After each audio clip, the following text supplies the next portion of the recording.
இல்லை வந்து நான் ஆண்டவருடைய பிள்ளை ஆகிட்டேன். கூட வேலை செய்கிறவங்களாம் அப்படியே தான் இருக்காங்க. இவங்க கூடவே 10 வருஷம் இருந்திருக்கிறேன். அவங்க பாட்டுக்கு பேசுகிறத மாதிரியே பேசுவாங்க, அவங்க பாட்டு நடக்கிற மாதிரியே நடப்பாங்க. 10 வருஷம் இதெல்லாம் கேட்டுக்கிட்டு நான் தான் பேசக்கூடாது, வாயை அடைச்சிட்டு. புரியுதா? அப்போ வந்து வேலையில் போனால் 8 மணி நேரம் இதை கேட்டுக்கிட்டே தான் இருக்கணும், அவங்க பேசுறது பண்ணுறது.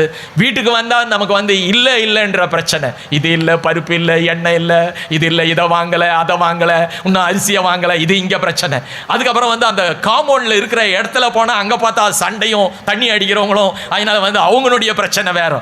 கடைசியில் எனக்கு எங்கே ஒரு நிம்மதினா, இந்த மாதிரி சபையில் வந்து கர்த்தருடைய பிள்ளைகளோடு இருக்கிறது தான் நிம்மதி.